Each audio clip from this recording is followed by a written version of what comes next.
Thank you for clicking on Nerds in the Hood's YouTube channel, and I really hope you enjoy the video. This is your homie here, the creature known as Rex the T-Rex. On today's video, I will be reviewing the 2004 film Dawn of the Dead Unrated Directors Cut. The plot for the film is a nurse, a policeman, a young married couple, and other survivors of a worldwide plague that is producing aggressive, flesh-eating zombies take refuge in a mega Midwestern shopping mall. For the cast of the movie, we got Vin Rhames as Kenneth, Mekhi Phifer as Andre, Ty Burrell as Steve, and Sarah Polley as Anna. If I mispronounced any of the names, my bad. This film was directed by the extremely talented Zack Snyder. This movie was written by James Gunn. This movie was filmed in Canada. This movie is a reimagining of George A. Romero's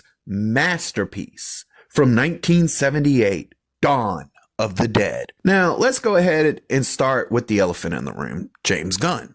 No, I still don't like the asshole. I still don't give a shit what he does because he's done ruined DC. But this is one of them things that he did do that he did good. And I'm willing to bet a lot of it was because his hands were tied and he wasn't allowed to go full James Gunn on the script. He had to live within certain boundaries. But we do get some of that James Gunn dialogue that we all know and have come to expect to come out of Gunn. And oddly enough, thanks to the fact that he seems to have had his hand tied on this script, plus the visual directing of Zack Snyder, we didn't end up with some shitty James Gunn film. This is one of the few films that he actually was part of and turned out to be good. The only other two films I would ever give this compliment to would be the first Scooby-Doo film and his first Guardians of the Galaxy, which the first Scooby-Doo film, I'm not sure how tight his hands were, but it still turned out good. And Guardians, we all know that he didn't write that script. He just tries to take full credit for the little bits he did to it. But you can tell it's not a basic James Gunn script. He might have changed a little bit of the dialogue here and there, but there is a wholeheartedly cohesive story from beginning to end. And that's one of the things Gunn can't do. He can't tell a cohesive story from beginning to end. He's got to take 50 side trips and do all kinds of stupid, unnecessary shit to get to the end of a film. None of that shit is in this movie, and thank God it's not, because this is one of those movies where I will give this man credit. He actually did good. We get an opening scene that grabs your attention and holds it.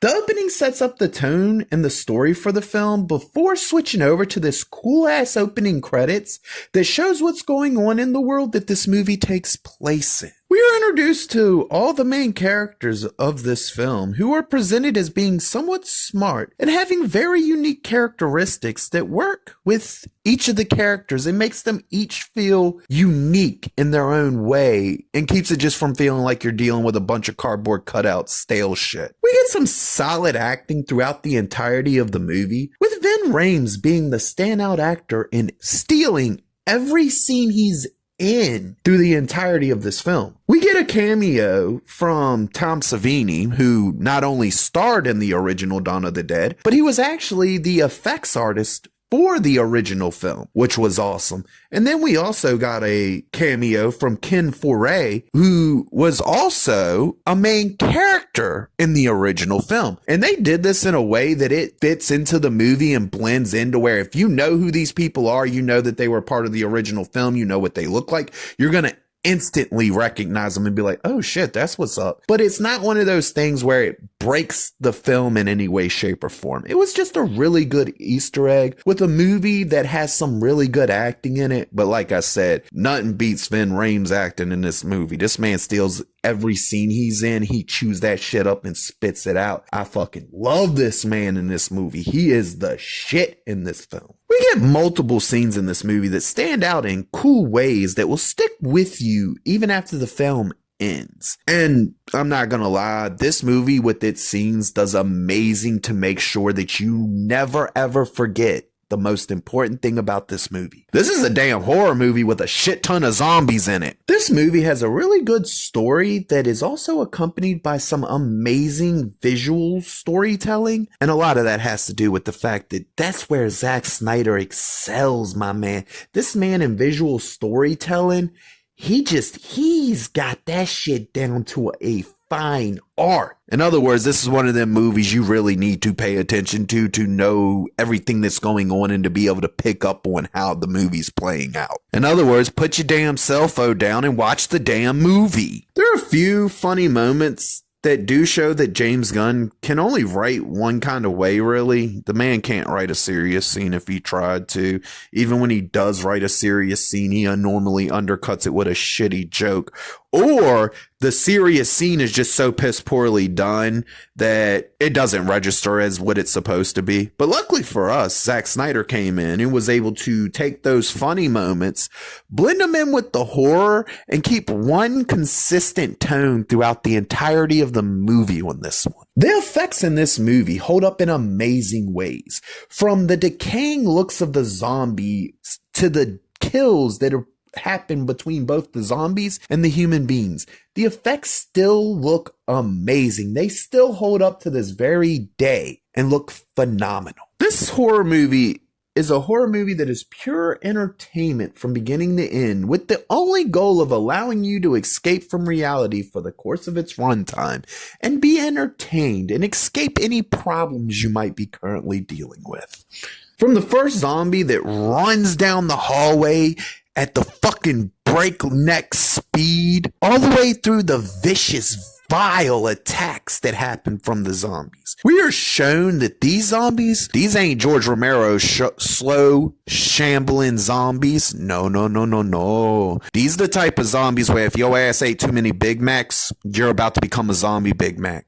If you skipped cardio and leg day, I hope you got enough bullets to survive, because these zombies gonna eat your slow ass. And those are the type of zombies we get in this film. These motherfuckers would have a field day because, there's so many overweight people in America. Zombies would fucking thrive here. They'd have dinner for months. We get some great kills from both the zombies and the humans that are well placed throughout the entirety of the film. It's as if they had it perfectly timed to where they knew, all right, we can do this, then we got to have a good kill, then we can do something here, and then we got to make sure we come back around and get a good kill to keep the movie entertaining and flowing in a way that gives you plenty of good kills from both the zombies and the human beings. We had a great soundtrack for this movie that does some kind of unique ass things with some of the songs and reproduces some interesting versions of a couple songs that you will not find anywhere else, and really just works with the tones of this film so beautifully. For this film, we get a very intense third act that does great at giving us a satisfyingly gory ass ending that wraps up the story in a way that you know exactly what the hell happened to these people. There's no question about it. We get a great film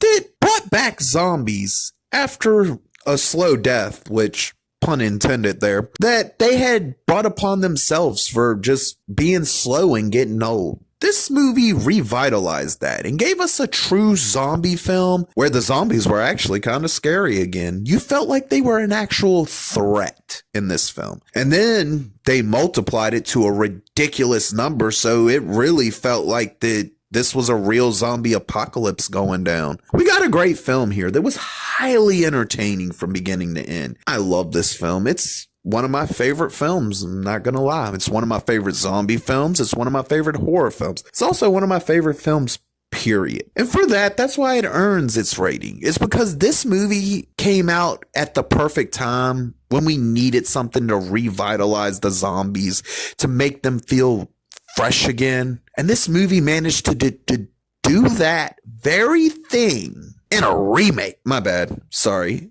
It's not a remake. It's a reimagining, because there's very little that this film actually has in common with the original outside of the mall setting. Everything else is completely fucking different. So yeah, we got a very good reimagining of the original George Romero film. And I'm going to tell you the truth. That's one hell of a way to revitalize the zombie franchise, is by remaking one of the movies of the man who defined what the hell a zombie was for films. It was beautiful then, and it's beautiful now. And that's why it gets the rating that it gets. This movie gets the rating of Now that was something special. Do the homie a favor. If you liked the video, hit that like button. If there's something you would like to specifically see me review, whether it be a book, a movie, or a video game, drop that in the comments section down below. And don't forget to hit the subscribe button so you can get more of the homie, Rex the T-Rex.